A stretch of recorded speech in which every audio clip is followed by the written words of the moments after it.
queridos amigos e amigas do nosso Momento Redenção.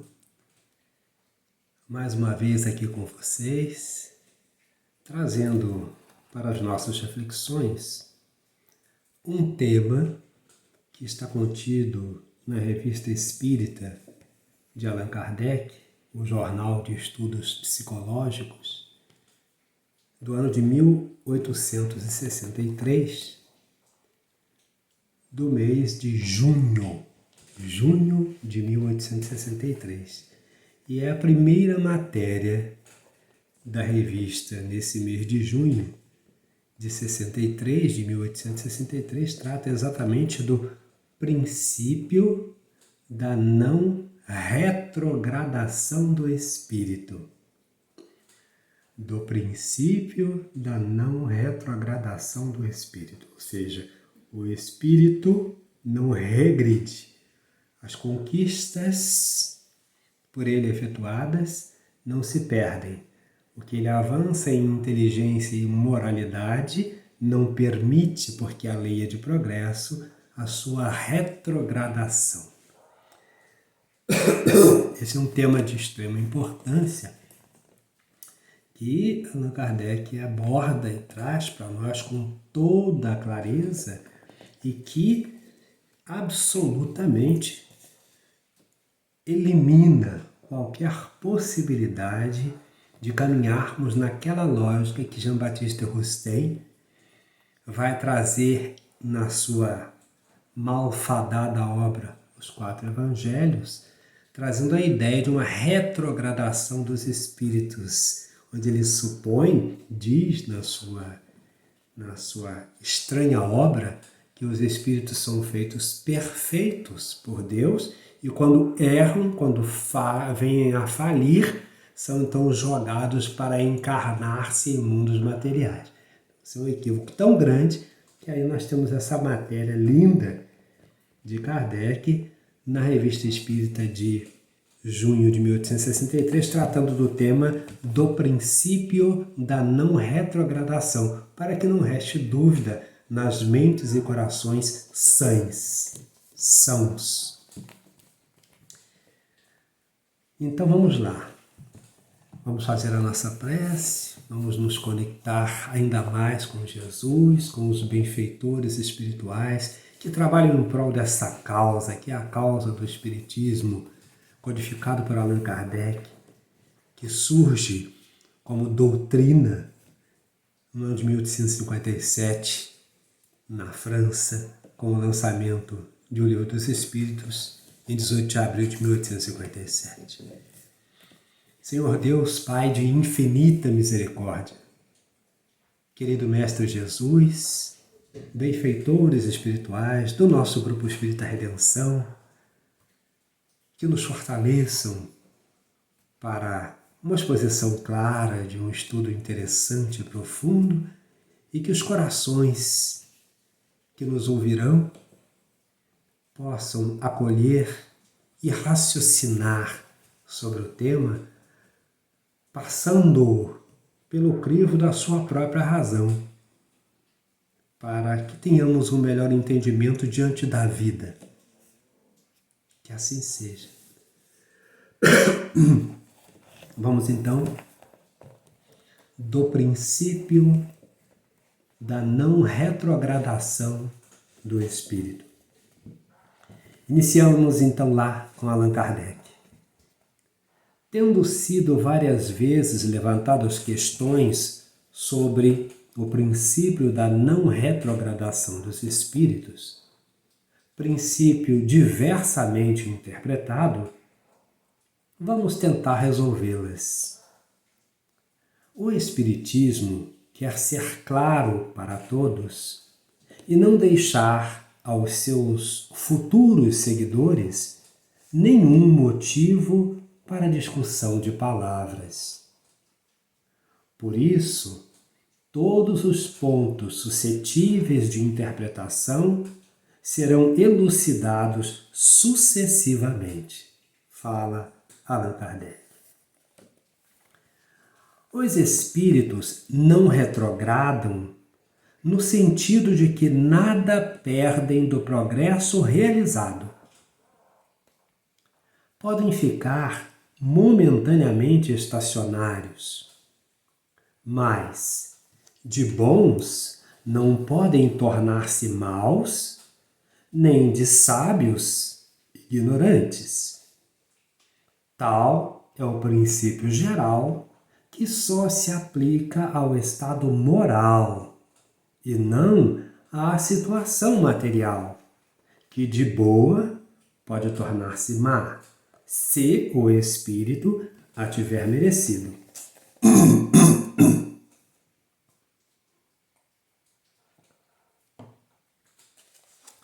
Façamos uma comparação. Suponhamos um homem do mundo, instruído, mas culpado de um crime que o conduz às galés. Certamente há para ele uma grande descida como posição social e como bem-estar material. A estima e a consideração sucederam o desprezo e a abjeção. Entretanto, ele nada perdeu quanto ao desenvolvimento da inteligência. Levará à prisão as suas faculdades, os seus talentos, os seus conhecimentos. É um homem decaído e é assim que devem ser compreendidos os espíritos decaídos. Deus pode, pois, ao cabo de um certo tempo de prova, retirar de um mundo onde não terão progredido moralmente aqueles que o tiverem desconhecido, que se tiverem rebelado contra as suas leis, mandando que expiem os seus erros e o seu endurecimento num mundo inferior, entre seres ainda menos adiantados. Aí serão o que eram antes, moral e intelectualmente, mas numa condição infinitamente mais penosa pela própria natureza do globo e, sobretudo, pelo meio no qual se acharem. Então veja que é uma outra lógica, né? Numa palavra, estarão na posição de um homem civilizado, forçado a viver entre os selvagens, ou de um homem educado, condenado à sociedade dos forçados. Perderam a posição e as vantagens, mas não regrediram ao estado primitivo. Então, podem ser lançados, podem ser encontrados em futuro em comunidades primitivas, mas eles, por si sós, não serão primitivos. Muito ao contrário, lá exercerão até papéis de relevo, dada a experiência que trazem na sua bagagem, né? De adultos não se tornarão crianças. Eis o que se deve entender pela não retrogradação. Não tendo aproveitado o tempo, é para eles um trabalho a recomeçar. Em sua bondade, Deus não os quer deixar por mais tempo entre os bons, cuja paz perturbam. Por isso, os envia entre homens que terão por missão fazer estes últimos progredirem, ensinando-lhes o que não sabem. Por esses trabalhos, poderão eles próprios adiantar-se e se resgatarem, expiando as faltas passadas, como o escravo que pouco a pouco economiza para um dia comprar a liberdade. Mas, como o escravo, muitos só economizam dinheiro em vez de amontoar virtudes, as únicas que podem pagar o resgate. Então, olha a importância do esclarecimento advindo da sabedoria, da inteligência de Allan Kardec, que vai nos dar conta de que essa aparente regressão não é retrogradação, nem mesmo regressão no sentido moral ou intelectual. Ele regride no sentido de que sai da sua situação de pujança, de riqueza, de fortuna, né? de tudo isso que materialmente nós prezamos tanto, e vai encontrar-se numa situação difícil em comparação com a que ele vivia anteriormente. Mas ele vai pleno de si. Ele vai carregando malas e bagagens. Tudo que lhe é de direito, ele carrega com ele. Tudo que é da sua construção, com ele continua. Então, o aprendizado feito antes será o seu material de trabalho, será o seu cabedal para utilização no outro mundo em que ele vai ser levado a reencarnar entre companheiros e companheiras, com muito mais dificuldades, porque aí sim, diante dele, atrasados ainda na intelectualidade e até na moralidade, e ele que estava em atraso, acaba acelerando o seu processo, porque se vê numa dificuldade que ele não poderia supor, ou mesmo supondo, não acreditou que pudesse enfrentá-la. Então, postular nesse meio difícil é como a pedra que se atrita e que vai, então, promover o próprio progresso, né? Então, sigamos aqui com Allan Kardec. Esta tem sido até agora a situação de nossa Terra, mundo de expiação e de prova, onde a raça adâmica, raça inteligente, foi exilada entre as raças primitivas inferiores que a habitavam antes. É o que já aconteceu com a Terra, né? Os outros espíritos que chegaram aqui depois vieram, de alguma sorte, trasladados dos seus diversos orbes, trazendo as suas dificuldades, as suas malas e bagagens para acelerarem imoralidade neste orbe em que nos encontramos. Por quê? Porque também não conseguiram se adequar às normas dos orbes em que se encontravam reencarnados. Então foi preciso que eles fossem trazidos a um planeta mais primitivo como era a Terra de então, e onde eles foram tendo a possibilidade de alcançar o nível daqueles que eles deixaram nos seus respectivos orbes, que com eles transitaram e que avançaram e eles não, né? Então vamos lá, entre as raças primitivas que a habitavam antes, tal a razão pela qual há tantas amarguras aqui e que estão longe de sentir no mesmo grau os povos selvagens. Porque, veja bem, os povos selvagens não sentem essa amargura por quê? Porque ainda não tem o mesmo avanço que já conquistamos, por exemplo, a maior parte de nós, né? Eles ainda não foram atritados da mesma maneira, né? E, em comparação, nós, misturados a esse grande grupo, nós, pretensão, né? Aqueles que chegaram, misturados a esse grande grupo, potencializaram o nosso avanço, né? O nosso crescimento. Há certamente retrogradação do espírito no sentido de que recua seu caminho, mas não do ponto de vista de suas aquisições, em razão das quais e do desenvolvimento de sua inteligência, sua derrota social lhe é mais penosa. Porque justamente é mais penosa porque ele sabe que não perdeu o seu saber. Então ele pode ver, perceber com muita força na intimidade a sua queda. A percepção para ele é muito mais clara. de um mundo em que ele viveu, as condições que ele tinha, e de repente está jogado num outro planeta, num outro orbe, lidando com espíritos que vibram essa enorme dificuldade, né? É esse o sonho que alimentamos todos da Terra Prometida, porque é voltar à Terra Prometida. É aquele lar que abandonamos ou que tivemos que abandonar em função da nossa incúria, né?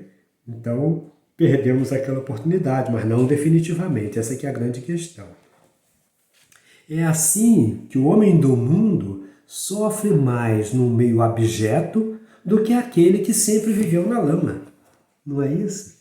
Isso é tão lógico, né? Isso é tão lógico. E basta, numa comparação muito simples, é só pensar nós que temos aí os nossos empregos, a gente trabalha numa grande indústria e tal, ganha muito, tem vale transporte de refeição, tem carro na porta, tem isso, tem aquilo, de repente perde tudo.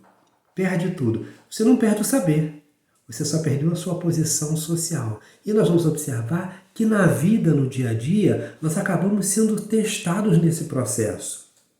Olha aqui, não estamos procurando justificativa para essas falências, não. É só para a gente ter uma ideia da dor moral que isso causa.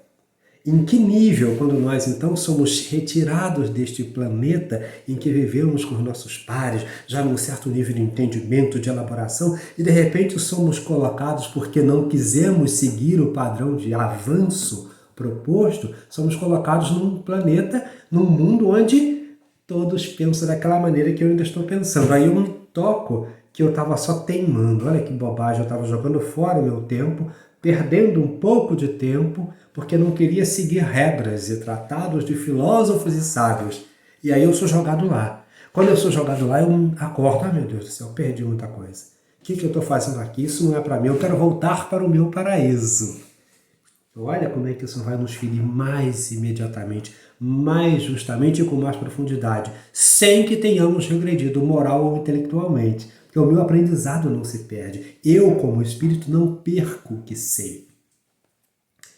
Segundo um sistema que tem algo de especioso à primeira vista, os espíritos não teriam sido criados para se encarnarem, e a encarnação não seria senão o resultado de sua falta. Olha ele dando resposta a Jean-Baptiste Rustin nessa proposição dos anjos decaídos, como é apontado nesta malfadada obra dos 4 evangelhos, né? Olha o que Kardec coloca. Segundo um sistema que tem algo de especioso, à primeira vista, os espíritos não teriam sido criados para se encarnarem. E a encarnação não seria senão o resultado de sua falta. Tal sistema, é Kardec falando, cai pela mera consideração de que, se nenhum espírito tivesse falido, não haveria homens na Terra nem em outros mundos. Essa é a observação que faz Kardec. Ora, como a presença do homem é necessária para o melhoramento material dos mundos, como ele concorre por sua inteligência e sua atividade para a obra geral, ele é uma das engrenagens essenciais da criação. Então, até nisso, essa teoria é equivocada. Tira o papel central do ser humano no concerto universal. Olha que absurdo, que absurdos criam as mentes excêntricas ou dominadas pelas grandes mistificações espirituais. Deus não podia subordinar a realização desta parte de sua obra à queda eventual de suas criaturas, a menos que contasse para tanto com um número sempre suficiente de culpados para fornecer operários aos mundos criados e por criar. E aí, Kardec termina esse parágrafo de forma não menos brilhante. O bom senso repele tal ideia. A encarnação é, pois, uma necessidade para o espírito que, realizando a sua missão providencial, trabalha seu próprio adiantamento pela atividade e pela inteligência que deve desenvolver a fim de prover à sua vida e ao seu bem-estar. Mas a encarnação torna-se uma punição quando, não tendo feito o que devia, o espírito é constrangido a recomeçar sua tarefa e multiplica suas existências corpóreas penosas por sua própria culpa. Um estudante só é graduado após ter passado por todas as classes. Suas classes são um castigo? Não. São uma necessidade, uma condição indispensável do seu progresso. Mas se, pela preguiça, for obrigado a repeti-las, aí é uma punição. Poder passar em algumas é um mérito. O que, pois, é certo é que a encarnação na Terra é uma punição para muitos que a habitam, porque poderiam tê-la evitado, ao passo que talvez a repetiram, triplicaram, centuplicaram por sua própria culpa, assim retardando sua entrada em mundos melhores. O que é errado é admitir, em princípio, a encarnação como um castigo. Mas claro que Kardec não é possível. E inventar coisas novas sem base nesses raciocínios cheios de bom senso, aí não faz sentido. Outra questão, muitas vezes agitada, é esta. Tendo sido criado simples e ignorante, com a liberdade de fazer o bem ou o mal, não há para o espírito uma queda moral se tomar o mau caminho, desde que chega a fazer o mal que não fazia antes? Então vejam que Kardec não deixa passar nada. Todos os questionamentos das nossas supostas genialidades vão caindo ante o argumento sólido deste codificador. Esta proposição não é mais sustentável que a precedente. Só há queda na passagem de um estado relativamente bom a um pior. Ora, criado simples e ignorante, o espírito está em sua origem num estado de nulidade moral e intelectual, como a criança que acaba de nascer. Se não fez o mal, também não fez o bem. Nem é feliz, nem infeliz. Age sem consciência e sem responsabilidade. Desde que nada tem, nada pode perder, como não pode retrogradar. Sua responsabilidade só começa no momento em que se desenvolve o seu livre-arbítrio. Seu estado primeiro não é, pois, um estado de inocência inteligente e raciocinada. Consequentemente, o mal que fizer mais tarde, infringindo as leis de Deus, abusando das faculdades que lhe foram dadas, não é um retorno do bem ao mal, mas a consequência do mau caminho por onde entrou. Isto nos conduz a outra questão. Por exemplo, Nero pode, como Nero, ter feito mais mal que na sua precedente encarnação. A isto respondemos, vamos repetir.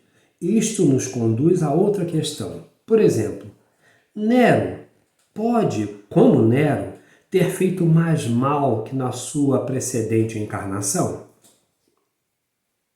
A isto responderemos sim, o que não implica que na existência em que tivesse feito menos mal fosse melhor. Para começar, o mal pode mudar de forma sem ser pior ou menos mal. A posição de Nero como imperador, o tendo posto em evidência, o que ele fez ficou mais notado. Numa existência obscura, podia ter cometido atos tão repreensíveis, posto que em menor escala, e que passaram inapercebidos. Como soberano, pôde incendiar uma cidade. Como simples particular, pôde queimar uma casa e fazer perecer a família. Tal um assassino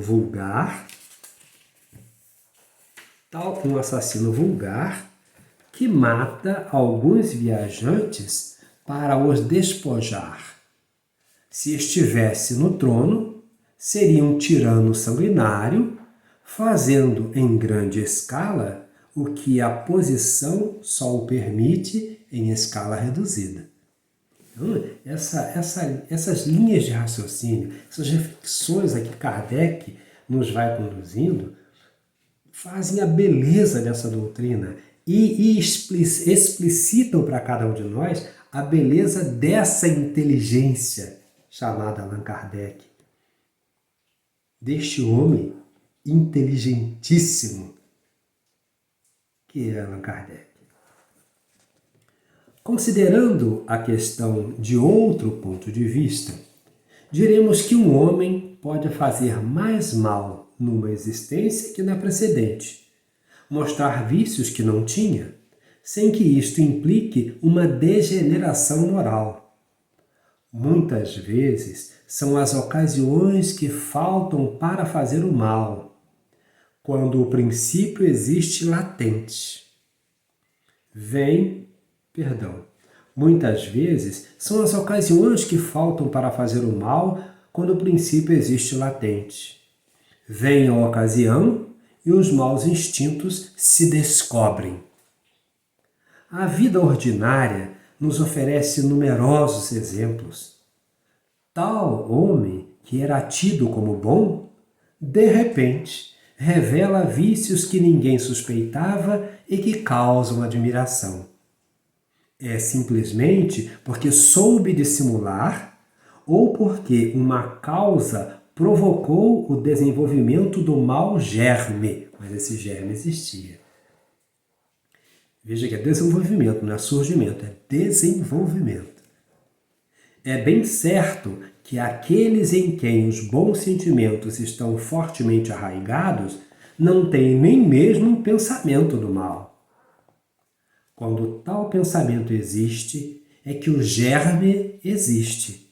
Às vezes, apenas falta a execução.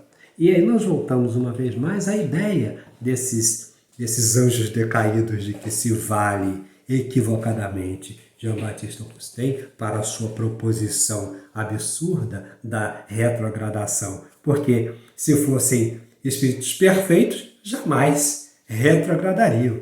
Porque o perfeito é o que sabe, o perfeito é o que alcançou o saber verdadeiro, o perfeito é o que tem avanço moral verdadeiro.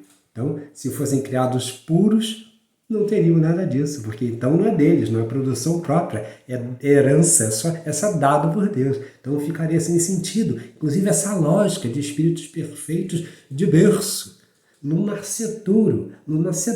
Não, isso foge à lógica da doutrina. Pode ser que outras escolas abracem essa ideia, como o próprio Jean Baptiste Cousteau abraçou e que, infelizmente, companheiros implantaram, incutiram, imiscuíram na doutrina dos espíritos, na doutrina espírita, especialmente no Brasil. Mas não faz sentido com a razão, com a lógica e com o bom senso, né? Depois, como dissemos, o mal, posto que sob diferentes formas, não deixa de ser o mal.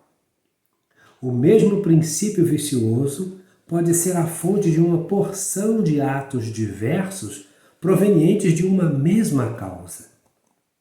O orgulho, por exemplo, pode fazer cometer um grande número de faltas às quais se está exposto enquanto o princípio radical não for extirpado. Um homem pode, pois, numa existência, ter defeitos que não teria manifestado numa outra e que não são senão consequências várias de um mesmo princípio vicioso.